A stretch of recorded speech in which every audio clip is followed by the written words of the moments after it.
I have committed heresies that would see me burned on 1,000 worlds.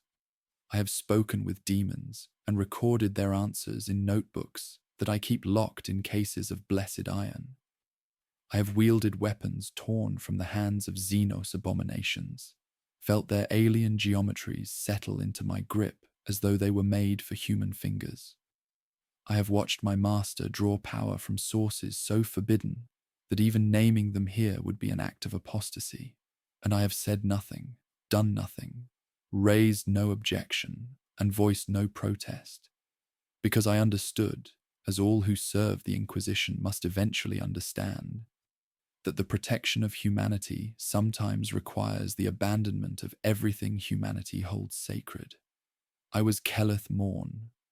I was an arbitrator of the Adeptus Arbites, a keeper of imperial law on a hive world called Septimus Reach, a man who believed in justice and order and the clear, bright lines that separate the righteous from the damned. For 23 years, I served the Lex Imperialis with pride and certainty, enforcing the Emperor's law in underhives, where that law was often the only light that penetrated the darkness, believing with the simple faith of the dutiful that right and wrong were fixed points by which a man could navigate his life. That man died 12 years ago. What remains is something more useful and far less innocent. I tell you this not as confession, for I am beyond confession now, beyond the absolution that priests dispense to those whose sins can still be counted. I tell you this as testimony, as warning, as a record of what it means to serve in the shadows where the Imperium's light does not reach, where it cannot reach, where it must not reach, lest the horrors that lurk there be revealed to a populace that survives only through its ignorance of what protects it. The Inquisition is not what you believe it to be. The stories told in whispers, the rumors that spread through hive stacks like virus through ventilation systems, the terrifying tales of witch hunters who drag the guilty and innocent alike to fates worse than death. These are true, all of them, but they are also incomplete. They speak of inquisitors as though they were a single thing, a uniform force of grim righteousness wielding the Emperor's authority against the enemies of mankind. They do not speak of the divisions, the philosophies, the wars fought in darkness between those who serve the same master but cannot agree on how that service should be rendered. Some inquisitors are exactly what the masses imagine. Puritans who cleave to doctrine with the fervour of saints, who would burn a world rather than permit a single heretic to escape, who see the Imperium's laws as sacred boundaries that must never be crossed regardless of circumstance. I have met such inquisitors. I have watched them condemn populations to death for sins they did not understand, watched them destroy resources that could have saved millions because those resources bore the taint of the alien or the heretical, watched them choose doctrinal purity over practical victory with a certainty that I once admired and now recognize as a different kind of blindness. My master is not such an inquisitor. My master believes that the enemies of mankind cannot be defeated by mankind's rules, that the weapons used against us, sorcery, demonology, Xenos technology, the fundamental forces of chaos itself, must be understood, must be studied, must be turned against their creators if humanity is to survive the long war that has been raging since before the Imperium was born. She has looked upon horrors that would shatter lesser minds and seen not abomination but opportunity. She has reached into the darkness and drawn forth tools that burn with the light of damnation, and she has used those tools to save worlds that puritanical methods would have lost. She is Inquisitor Viola Cross of the Ordo Malleus, and I have served her for 12 years, and in that time I have become something that my younger self would not recognize, would not accept, would put to death without hesitation, if he encountered it in the underhives of Septimus Reach. I have become necessary. The moment of my recruitment is burned into my memory, with the clarity that only trauma can provide. I had been tracking a cult through the lower reaches of Hive Primus, following evidence trails that led deeper and deeper into territories where even Arbites rarely ventured, driven by the stubborn conviction that law must reach everywhere, or it means nothing at all. I was good at my work. I was thorough, methodical, patient, qualities that would serve me well in my new life. Though I did not know it then, the cult was larger than I had imagined. What I had believed was a small cell of malcontents proved to be merely the visible tendril of something vast, a network of corruption that stretched through every level of the hive and into the halls of power where I had no authority to tread. I should have reported my findings and withdrawn. I should have recognized that I had stumbled upon something beyond the jurisdiction of local law enforcement. Instead, I followed the evidence. I always followed the evidence. It was my greatest strength and my fatal flaw. They took me in a chamber 3 kilometers below the hive's surface, in a space that had been carved from the bedrock by hands that were no longer human. I remember the symbols on the walls, not their shapes, for my mind refuses to hold those geometries, but the feeling they evoked, the crawling sensation of being observed by something that existed in angles rather than dimensions. I remember the cultists closing around me, dozens of them, their faces twisted by devotion to powers that I had been taught were myth and metaphor. I remember understanding, in the last moments before they overwhelmed me, that I was going to die in darkness, and that no one would ever know what had happened to Arbitrator Kelleth Morn. And then she came. I did not see her enter. I did not hear the door open or the guards fall. I only knew that one moment I was surrounded by cultists preparing to offer my soul to their patron, and the next moment those cultists were dying, not cleanly, not quickly, but in ways that violated everything I understood about the capabilities of the human body. Some burned from within, light pouring from their eyes and mouths as their flesh charred around bones that seemed to glow with inner fire. Some simply came apart, their bodies separating along lines that had nothing to do with anatomy, falling into pieces that continued to twitch and grasp for weapons they could no longer hold. Some screamed words in languages that hurt to hear, their voices rising beyond the range of human perception, before cutting off with a finality that spoke of souls departing bodies that still technically lived. And through it all, she walked, calm, unhurried, her eyes fixed on something I could not see, her lips moving in whispers that I somehow knew were not prayers. She was not fighting the cultists. She was dismantling them, and the power she wielded to do so was not the blessed might of the Emperor's faithful. It was something else entirely. When it was over, when the chamber was silent except for the settling of remains that should not have been able to settle in the ways they were settling, she turned to me. I saw her face for the first time, hard, ageless, marked by scars that seemed to shift when viewed from different angles. And I saw in her eyes a knowledge so vast and so terrible that I understood immediately why the Inquisition's authority was absolute. Some truths could not be permitted to spread. Some knowledge had to be contained by those strong enough to bear it. "You followed the evidence," she said, and her voice was like the closing of a tomb, like the sealing of a verdict, like the sound of a future being written in ink that could never be erased. "You followed it further than you should have been capable of following. You have a gift for seeing patterns that others miss." I tried to speak, to explain, to assert my authority as an arbitrator of the Adeptus Arbites, but my voice would not obey me. My body would not obey me. I could only kneel in the remains of the cultists she had destroyed and wait for her judgment. The Inquisition has need of such gifts, she continued. And you have seen things tonight that cannot be unseen, heard truths that cannot be unheard. You have two choices, Arbitrator Morn.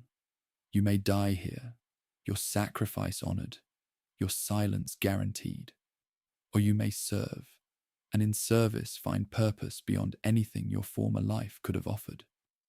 She did not threaten. She did not need to threaten. The choice she offered was not between life and death. It was between two kinds of death, one immediate and final, the other slow and transformative, a death of the self that would leave the body working and serving purposes it could not fully comprehend. I chose to serve. I have been dying ever since, and I have learned in the 12 years of that slow death that some forms of damnation are necessary, that some heresies must be committed so that greater heresies might be prevented, that the light of the Emperor, for all its glory, cannot reach everywhere, and in the shadows where it fails, someone must still stand guard. This is what it means to serve a radical Inquisitor. This is what it costs. The retinue of Inquisitor Viola Cross numbered 7 souls when I joined it, and in 12 years I have watched that number fluctuate, rising as high as 15 during the Carthax suppression, falling as low as 3 in the aftermath of what we do not speak of on Bellefon's Gate. Death is a constant companion in our work, not the clean death of soldiers falling in battle, but the complicated deaths of those who venture too close to truths that do not wish to be known. Some of us die to enemy action. Some of us die to friendly fire, put down by our own companions when corruption takes root too deeply to be excised. And some of us simply change, becoming things that can no longer serve, that must be contained or destroyed or, in rare cases, released into the care of the Ordo's specialized facilities, where they might yet prove useful in forms their former selves would not recognize. I have survived longer than most. This is not a boast. This is a confession of complicity, an acknowledgement that survival in our work requires compromises that accrue interest over time, debts to darkness that will eventually come due. Let me tell you of those who serve alongside me, those who have become my family in the way that soldiers become family, bound not by blood, but by shared witness, by secrets too heavy to carry alone, by the knowledge that only those who have seen what we have seen can understand why we continue to serve.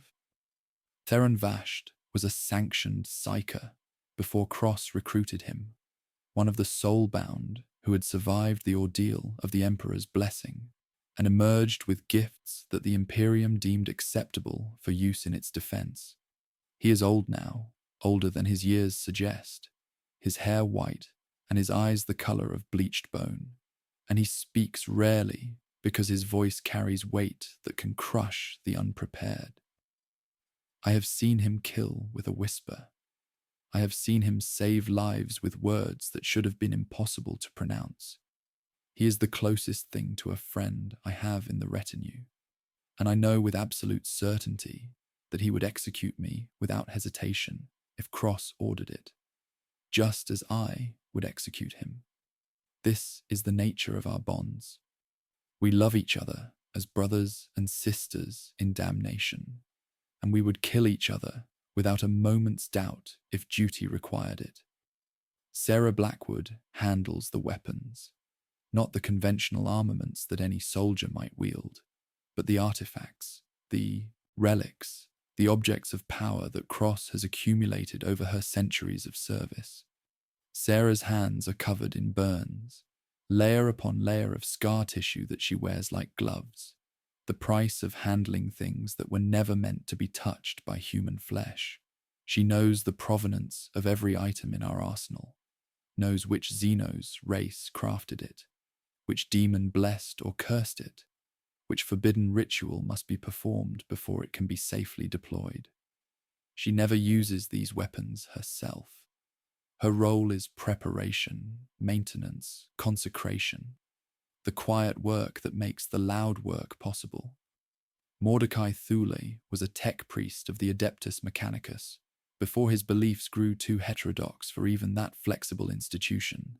He speaks in binary more often than Gothic, his flesh long since replaced by mechanisms that whir and click with each movement. And he serves as our interface with the technological heresies that Cross sometimes requires. I have watched him commune with machine spirits that should have been destroyed millennia ago. I have seen him coax function from devices that predate the Imperium itself, Xenos artifacts and Dark Age relics that the Mechanicus would kill to possess and kill faster to destroy. Lyra Chen is our face, our voice, our instrument of diplomacy in situations where diplomacy remains possible. She is beautiful in the way that weapons are beautiful, elegant, functional, designed for a specific purpose and perfectly suited to that purpose. Before Cross found her, she was a courtier in the household of a planetary governor, skilled in the arts of manipulation and misdirection that pass for politics among the imperial elite. Now she turns those skills to darker ends, extracting information through charm where others would use pain, building networks of informants and assets across every world we visit. I do not trust her. No one trusts her. But I rely upon her absolutely, and in our work that distinction matters more than trust ever could. Ghent is our killer. Every retinue needs one, a specialist in the art of ending lives quickly, quietly, without the complications that come from firefights and explosions and the attention of local authorities. He does not speak of his past, and none of us ask. He is simply Ghent, a man-shaped absence that moves through the world, leaving corpses in his wake. And when Cross requires someone to die, without anyone knowing that death was anything other than accident or natural causes, Ghent provides. I have never seen him fail. I have never seen him hesitate. I have never seen anything behind his eyes that might be called emotion. And I have come to believe that whatever Ghent was before he became what he is now, that person was hollowed out long ago to make room for the function he serves. And then there is Brother Castiel, who is neither brother nor entirely human any longer. He wears the armor of a space marine, carries the weapons of the Adeptus Astartes, but he has not answered to a chapter in 3 centuries, has not acknowledged any authority save Cross, since an incident that neither he nor she will discuss. He is our heavy instrument, the hammer we deploy when subtlety has failed, and only overwhelming force remains. I have seen him wade through enemies that would have annihilated any conventional force, have watched him shrug off wounds that should have been mortal, and continue fighting until nothing remained standing in opposition. He speaks to us rarely, prays constantly in a language I do not recognize, and looks upon our radical methodologies with an expression that might be disapproval, or might be grief, or might be something else entirely that mortal emotions cannot encompass. These are my companions. These are my family. These are the souls with whom I share the burden of Cross's service, each of us damned in our own particular way, each of us necessary to the work that must be done. And the work, Emperor, preserve me, the work. I cannot tell you everything we do. Some operations remain classified beyond any clearance I possess, compartmentalized so thoroughly that even those who participated remember only fragments, their memories edited by Theron's gifts or by cruder chemical means. But I can tell you of the texture of our days, the rhythm of service under an Inquisitor who has decided that the ends justify any means, that humanity's survival is worth any price. We travel constantly, moving from world to world aboard a ship that Cross has modified in ways that the Imperial Navy would find deeply troubling. Our vessel, the Absolute Candor, carries holds filled with forbidden texts, armories of prohibited weapons, cells containing entities that should not exist and yet prove useful in certain circumstances. I have walked those holds. I have felt the weight of wrongness that emanates from some of the containers we transport, the psychic pressure of things that strain against their bindings and whisper promises to anyone foolish enough to listen. I have learned to walk those corridors without hearing, to perform my duties without seeing, to exist in proximity to damnation without letting it take root in my soul. This is a skill that everyone in the retinue develops, or they do not remain in the retinue for long. When we arrive at a world, the work begins with information, gathering it, analyzing it, determining whether the threat we have been sent to address is real or imagined, mundane or supernatural, something that local forces could handle, or something that requires our particular expertise. Lyra builds her networks. Mordecai interfaces with local cogitators and data stacks.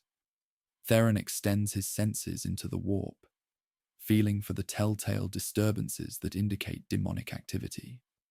And I do what I have always done, what Cross recruited me to do. I follow the evidence. I trace patterns. I find the connections that others miss, the threads that lead from surface symptoms to underlying causes. I am good at this work. I was good at it as an arbitrator, and I have become better in Cross's service. My skills honed by exposure to mysteries that the Arbites could never have imagined. I have learned to read crime scenes where the crimes violated the laws of physics rather than the laws of the Imperium. I have learned to interrogate witnesses whose testimony includes impossibilities that must be passed for the truths hidden within the madness. I have learned to think like the enemy, not just cultists and heretics, but the things they serve, the intelligences that exist beyond the veil of reality and reach into our world with intentions that human minds were never meant to comprehend.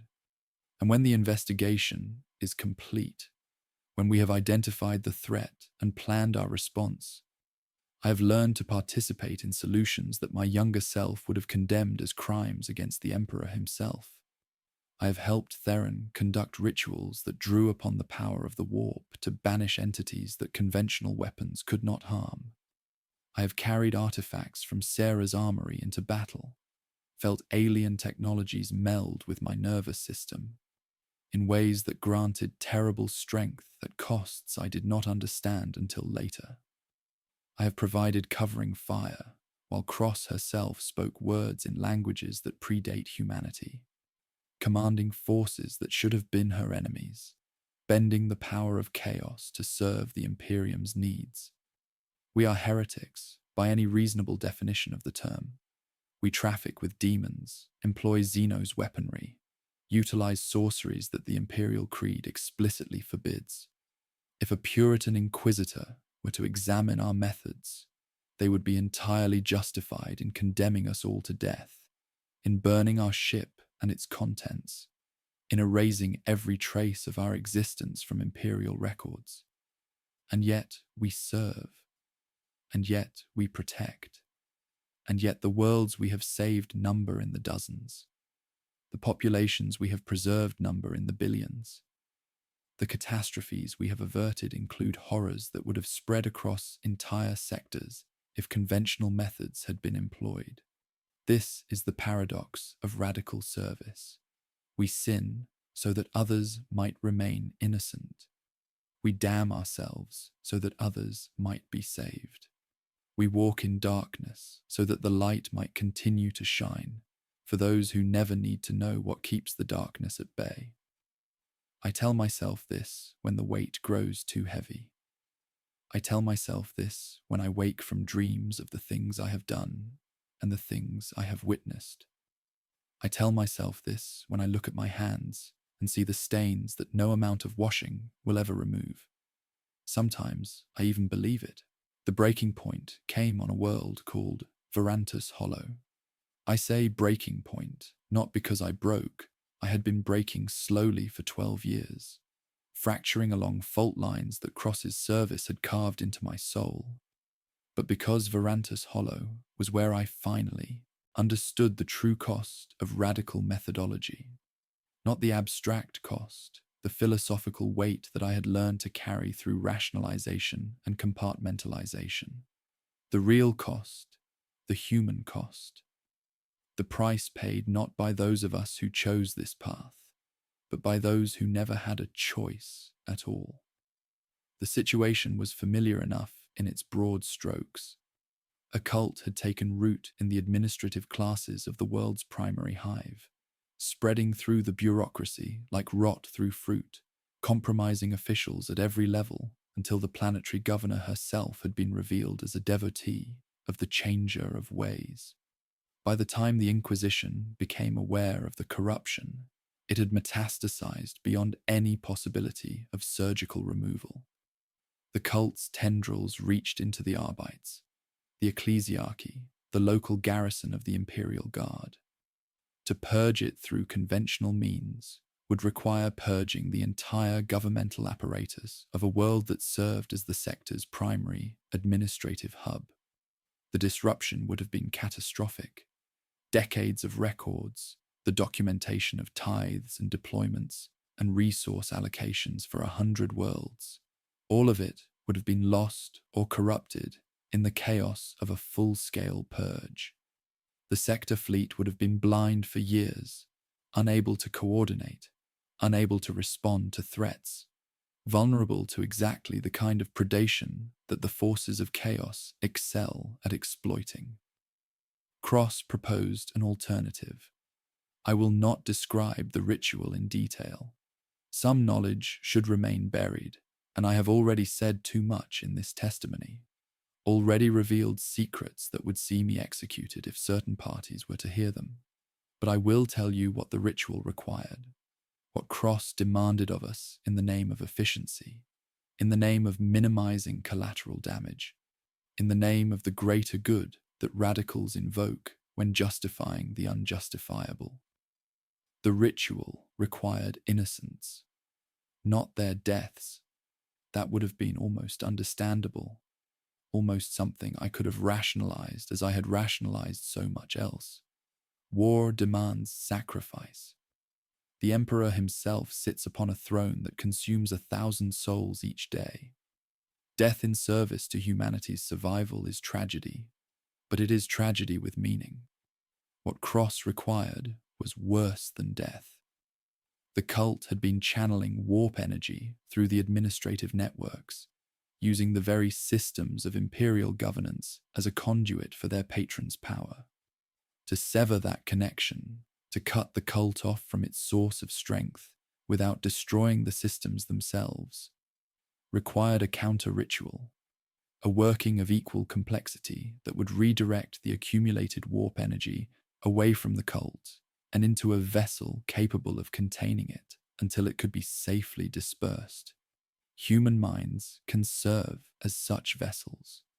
Human souls, properly prepared, can hold quantities of warp energy that would otherwise require physical containers of immense size and complexity. The technique is forbidden by every authority in the Imperium, condemned as sorcery of the blackest kind, punishable by death, and worse than death for any who practice it. Cross had practiced it before. Cross would practice it again. And on Varantus Hollow, she required 12 vessels, 12 innocent souls who would be hollowed out to make room for the power she intended to channel. 12 lives that would be worse than ended, transformed into something that could no longer be called human, that could no longer be called alive, that would persist in screaming agony until the warp energy they contained finally burned through the last of their substance and released them into whatever oblivion awaited. She chose children. I understand the logic. I hate myself for understanding it, but I understand it. Children's souls are more malleable, more capable of containing foreign energies without immediate rupture. Adult minds resist, struggle, burn out too quickly to serve the ritual's purpose.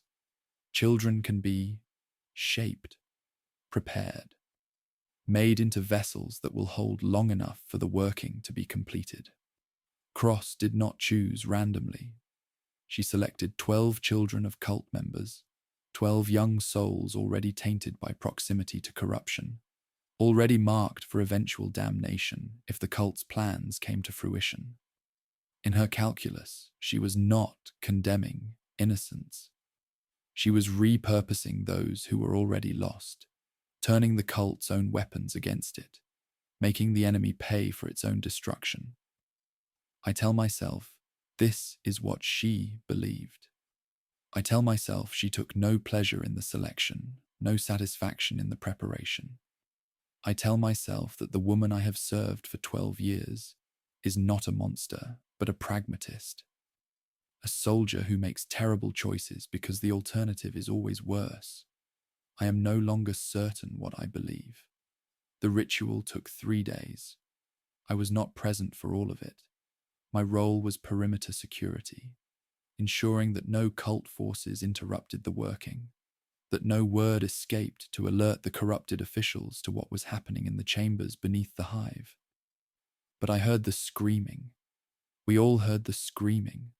It penetrated the walls that should have been soundproof, reached into our minds through channels that had nothing to do with vibrations in air, became a constant backdrop to those 3 days that I still hear in my dreams, that I will hear until I die and perhaps beyond. 12 voices, 12 children, 12 souls being unmade to save a world that would never know what had been sacrificed for its preservation. The ritual worked. Of course it worked. Cross's workings always work. Her mastery of forbidden arts is absolute, and the price she pays for that mastery is paid by others rather than herself. The cult was severed from its power source in a single catastrophic moment. The connection to Tzeentch cut so cleanly that the cultists themselves did not understand what had happened until it was too late. Without their patron's strength, they were merely humans, corrupt humans, dangerous humans, but humans nonetheless, vulnerable to the conventional methods of the Arbites and the Guard.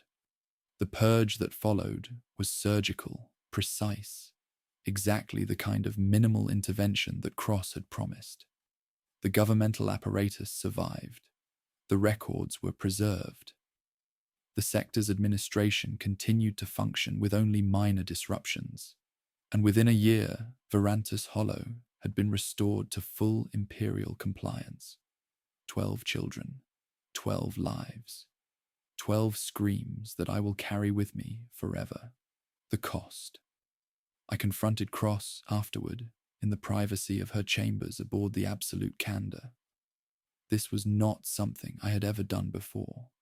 To question an Inquisitor is to question the Emperor's own authority, and even within a radical retinue, there are hierarchies that must be respected. But something had broken in me on Verantus Hollow, some final barrier between what I could accept and what I could not, and I found myself standing before her with words on my tongue that could have been my death sentence. Was there no other way? I asked. My voice was steady. I do not know how my voice was steady. Could we not have found another solution? Containers, artifacts, some method that did not require children. She finished my sentence without looking up from the text she was studying, a tome bound in leather that I chose not to examine too closely. You wish to know if I could have saved the children? Yes. She set down her text and regarded me with eyes that had seen more than any human should see, and remained functional. I had served her for 12 years, and I still could not read her expression, could not tell if she felt anything at all about what she had done, or if the woman beneath the Inquisitor had been burned away long ago. leaving only purpose and will, and the terrible clarity of one who has moved beyond morality into pure calculation. There were 17 alternatives, she said. I considered each of them. The most promising required a containment artifact from the vaults of the Ordo Malleus, which would have taken 4 months to retrieve. In 4 months, the cult would have completed their summoning. A demon prince would have walked on Varantus Hollow, and the death toll would have been measured in billions rather than 12. She picked up her text again, dismissing me with the gesture. The mathematics of damnation are not complicated, Keleth. We count the dead. We choose the path that results in the smallest number, and we carry the weight of those we could not save, because someone must carry it, and we have made ourselves strong enough to bear what others cannot. I left her chambers with her words ringing in my ears, with the screaming of 12 children still echoing in my memory, with the terrible certainty that she was right, that I could not argue with her logic, could not find the flaw in her reasoning, could not condemn her choices without condemning the billions who lived because of them. This is the trap of radical service. This is the descent that I mentioned at the beginning of this testimony. The slow slide from compromise to compromise until you find yourself standing in places you never imagined you would stand, doing things you never imagined you would do, becoming something that you would have killed without hesitation in your former life. I did not leave Cross's service after Varantus Hollow. I told myself I stayed because the work was necessary, because my skills were needed, because abandoning my post would be a betrayal of everything I had already sacrificed. These things were true. They are still true. But there was another truth beneath them, a darker truth that I could not admit even to myself until years later. I stayed because I no longer knew how to be anything else. I stayed because the man who had been Keleth Morn, arbitrator of the Adeptus Arbites, believer in justice and order and clear, bright lines, that man was gone, and what remained could not survive outside the shadow of Cross's service. I had become too stained, too compromised, too entangled in secrets that would see me executed if I tried to return to normal imperial service. I stayed because I was trapped, and the trap was one I had built for myself, one compromise at a time, one rationalization at a time, one small damnation at a time until the small damnations accumulated into something vast and inescapable. 12 years of service, 12 children on Varantus Hollow. The numbers aligned with a symmetry that felt like mockery, like the universe itself was keeping count of my sins and finding dark humor in the tally. I wonder sometimes if Tzeentch himself arranged it that way. I wonder if the architect of fate looks upon those who fight his servants and laughs, knowing that the methods used to combat chaos are themselves a form of chaos, that every radical inquisitor is an agent of change whether they acknowledge it or not. I wonder, but I do not ask. Some questions are too dangerous to voice, even in the silence of one's own mind, especially there. The reckoning came 3 years after Varantus Hollow, on a station orbiting a dead world in the Coronis expanse. We had been summoned, not requested, not invited, but summoned with the authority that only the highest ranks of the Inquisition can wield. The message bore the seal of Lord Inquisitor Torvin Helbreck, a name spoken in whispers even among those who serve the Ordos, a Puritan of such uncompromising doctrine that his very existence was a threat to every radical operating in the sector. He had been hunting Cross for decades, compiling evidence of her heresies, building a case that would justify her execution and the destruction of everything she had built. The summons meant he believed his case was complete. I watched Cross read the message, watched her face for any sign of the fear that gripped the rest of us. but her expression remained unchanged. That mask of terrible calm that she had worn through horrors that would have shattered lesser souls. She set down the data slate and looked at each of us in turn. Theron with his bone-white eyes, Sarah with her burned hands, Mordecai clicking softly in binary, Lyra whose beautiful face had gone pale, Ghent who showed nothing because Ghent had nothing to show, and Brother Castiel whose ancient features might have held sorrow or might have held vindication. "We will answer the summons," she said. "We will face Lord Helbrecht's judgment." I found my voice, though it took effort. "My lady, if we go, we die. Helbrecht will not hear arguments. He will not weigh our successes against our methods. He will simply execute us. Yes." She rose from her chair with the fluid grace that belied her centuries of existence. "And if we run, he will hunt us. He will dedicate the resources of the Ordo Hereticus to our destruction, and eventually he will succeed, and we will die anyway. But we will die as fugitives, as confirmed traitors, and everything we have accomplished will be retroactively condemned. Every world we saved will be re-examined. Every soul we preserved will fall under suspicion." She moved to the viewport, gazing out at the stars that had been her domain for longer than any of us had been alive. "I have made preparations for this eventuality. Lord Helbrecht believes he holds all the cards. He is mistaken." We transited to the station in silence, each of us lost in our own contemplations of mortality. I found myself reviewing my life. Not the life I had lived before Cross, which seemed to belong to another person entirely, but the 12 years of service that had transformed me from an upholder of law into something I still could not name. I counted the operations, the victories, the compromises. I counted the dead, both enemy and innocent, both those we had killed and those we had failed to save. The numbers were too large. They had always been too large.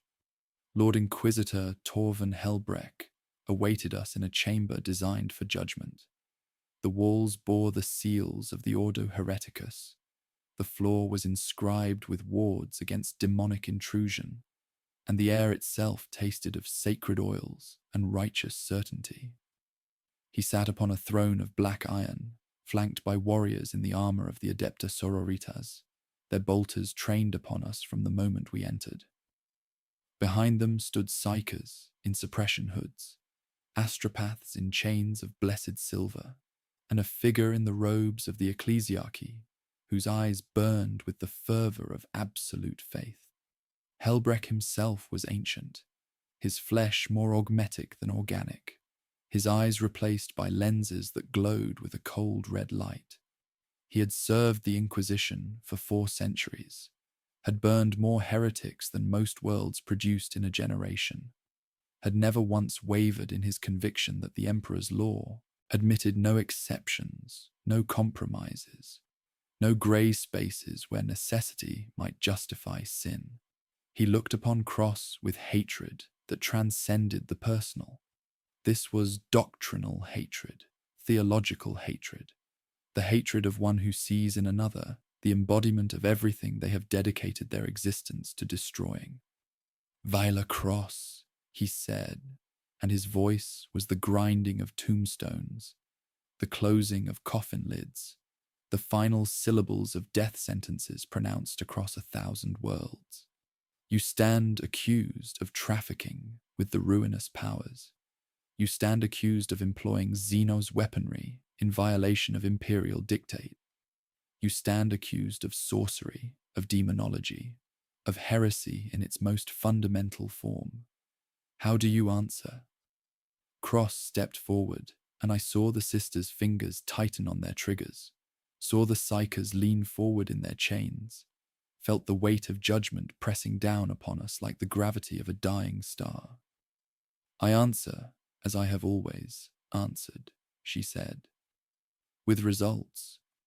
What followed was not a trial. It was a war conducted through words and evidence, through accusations and counter-accusations, through the mathematics of salvation that Cross had spent centuries perfecting. She spoke of worlds saved, populations preserved, demonic incursions prevented before they could begin. She produced records, carefully curated, I knew, sanitized of the worst details, showing the outcomes of her interventions compared to the projected outcomes of conventional methods. Helbrecht countered with doctrine, with scripture, with the unassailable logic of faith that required no evidence, because faith was its own justification. The emperor had forbidden commerce with chaos. The emperor had condemned the use of Xenos technology. The emperor's law was absolute, immutable, eternal, and those who violated it, regardless of their intentions, regardless of their results, were heretics deserving only of flame. "You speak of souls saved," he said, his augmetic eyes fixed upon Cross with mechanical precision. "But what of the souls damned? What of those who served you, who learned your methods, who were corrupted by proximity to the powers you claim to control? What of the innocents sacrificed in your rituals, the children of Varantus Hollow, whose screams I have heard recorded in the testimonies of those who witnessed your working?" I felt the words strike me like physical blows. He knew. Of course he knew. Helbrecht had spent decades building this case, had sources within sources, had compiled evidence that even Cross's careful curation could not entirely conceal. The children of Varantus Hollow were not merely an accusation. They were proof of what radical methodology truly cost, proof that could not be rationalized or explained away. Cross did not flinch.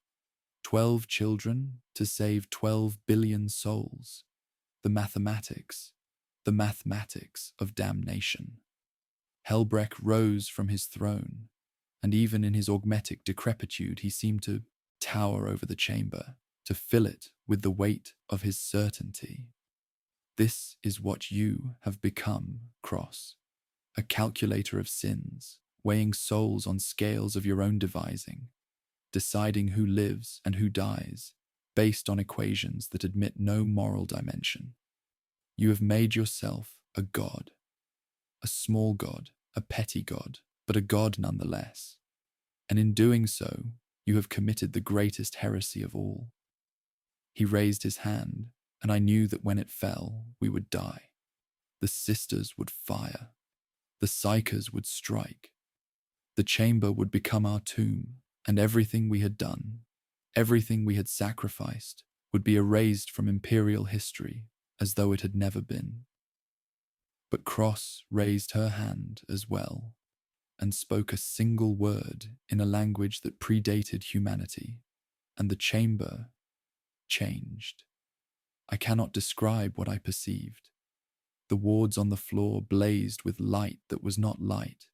The seals on the walls writhed as though alive, and for a moment, a terrible, eternal moment, I saw the true nature of the space we occupied.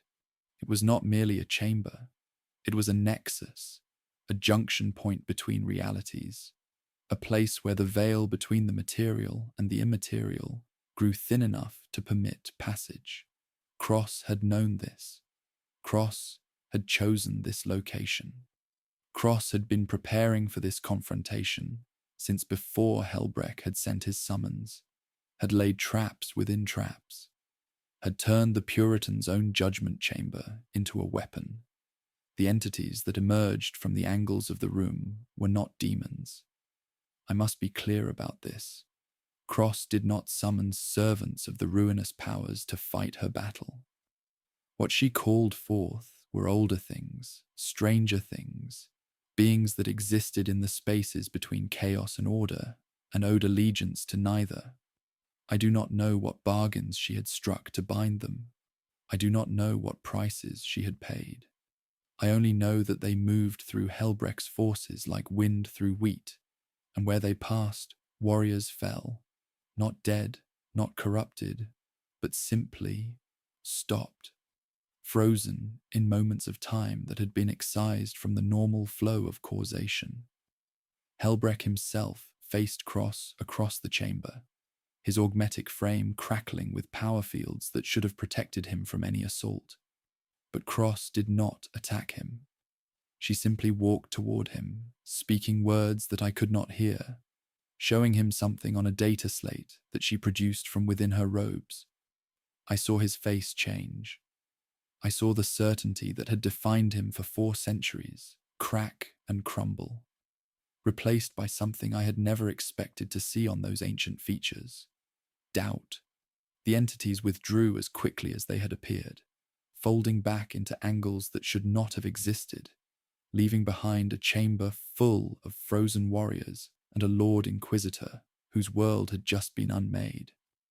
"You understand now," Cross said, her voice carrying clearly in the sudden silence. "You understand why I do what I do, why I use the methods I use, why the enemy cannot be fought with clean hands and pure hearts." Helbrecht said nothing. His eyes, those cold red lenses, remained fixed on the data slate, on whatever revelation Cross had shared with him. "I do not ask for your approval," she continued. "I do not ask for your blessing.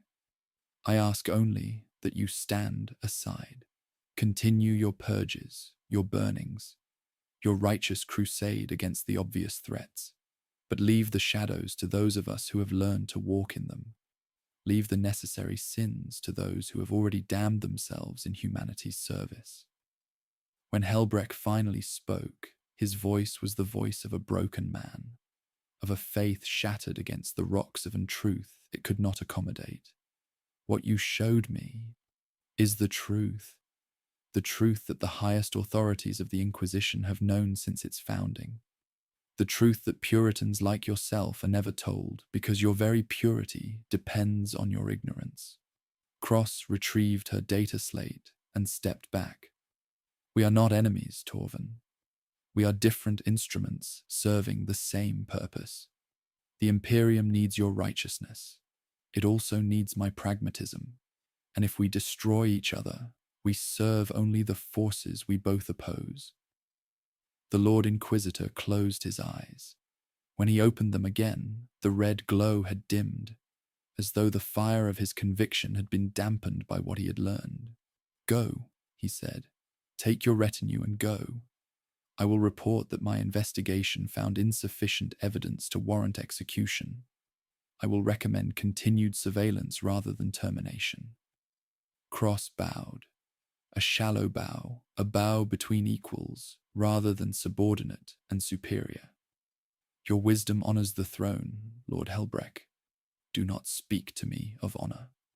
His voice cracked on the word. "Do not speak to me at all. Simply go and pray that we never meet again."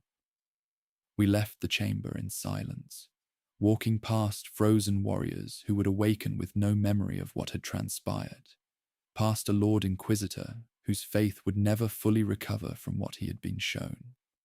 And as we boarded our shuttle, as we returned to the absolute candor and prepared to transit away from that dead system, I found myself standing beside Cross in the observation deck, watching the stars wheel past in their eternal dance. "What did you show him?" I asked.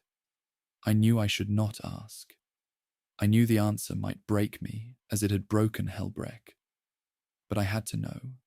After 12 years, after Varantus Hollow, after everything I had done and witnessed and become, I had to know what truth was terrible enough to crack the certainty of a 400-year Puritan. Cross turned to me, and for the first time since I had known her, I saw something like compassion in her eyes. "I showed him what the Emperor truly intended when he created the Inquisition," she said. "I showed him the founding documents, the original mandate, the secret protocols that have been hidden from all but the highest ranks since the institution's birth." She placed a hand on my shoulder, the first time she had ever touched me with anything approaching gentleness. "The Emperor knew, Keleth. He knew that humanity could not survive by purity alone. He knew that there would need to be those who walked in darkness, who committed necessary sins, who damned themselves so that others might be saved. The Inquisition was never meant to be a force of pure righteousness. It was meant to be exactly what we are, a necessary evil, sanctioned from the very beginning, operating with the Emperor's own blessing. She turned back to the stars, her hand falling away from my shoulder. We are not heretics, Keleth. We are exactly what we were designed to be, and that truth is more terrible than any heresy could ever be. I stood there for a long time after she left, watching the stars, feeling the weight of her revelations settling into my soul. The Emperor had sanctioned this. The Emperor had planned for this. Everything I had done, every compromise, every sin, every screaming child on Varantus Hollow, all of it had been anticipated, accounted for, built into the very foundations of the institution I served. I was not a traitor to the Imperium. I was its faithful servant, fulfilling a role that had been designed for souls like mine since before I was born. I did not know if this truth was liberation or the deepest damnation of all. 3 more years have passed since that day in Helbrecht's judgment chamber. I serve still. I sin still. I carry the weight of necessary evils committed in the Emperor's name, sanctioned by his own design, part of a plan so vast and so terrible that even knowing of its existence changes nothing about its execution. The work continues. The compromises continue. The slow erosion of everything I once believed myself to be continues, day by day, operation by operation, until I can no longer remember what it felt like to see the world in the simple terms of law and transgression that defined my years as an arbitrator. I am 49 years old.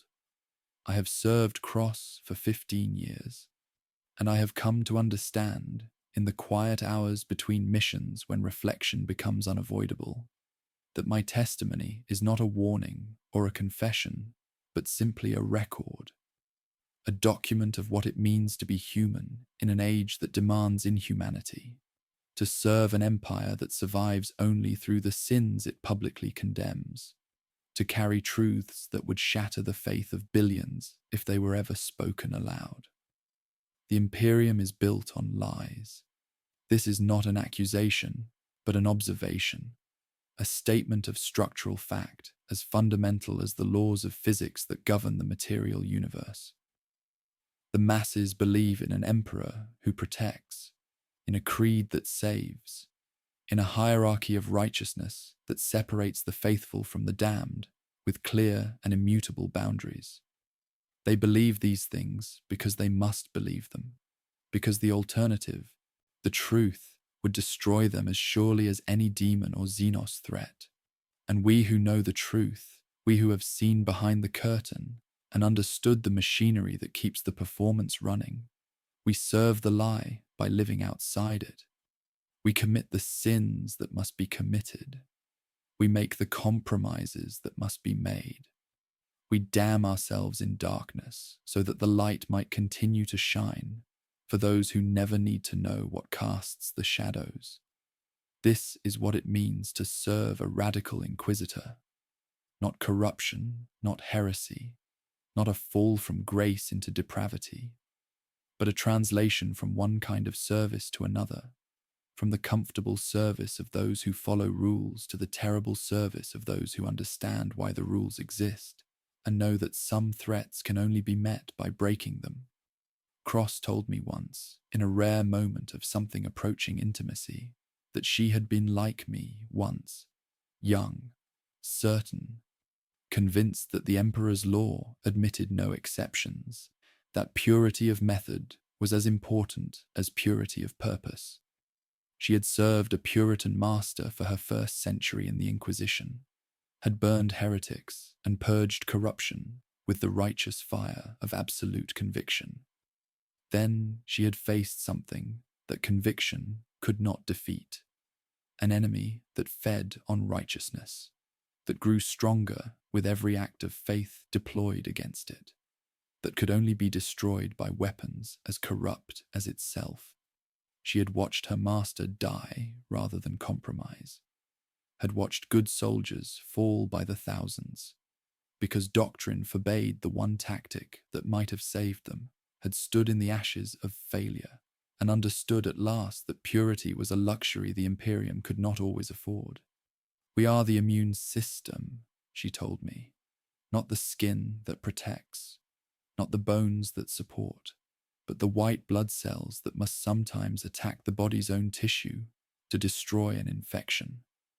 We cause damage, we cause pain, but without us, the infection spreads, and the body dies. I think of those words often. I think of them when we deploy weapons that should never have been forged, when we speak with entities that should never have been contacted, when we sacrifice the few to save the many in calculations that reduce human lives to variables in equations of survival. I think of them when I look at my hands and see the stains that will never wash clean, when I wake from dreams of screaming children and burning worlds, when the weight of what I have become threatens to crush whatever remains of the man I was. The immune system, a necessary evil, a sanctioned damnation. These are the stories I tell myself to continue functioning.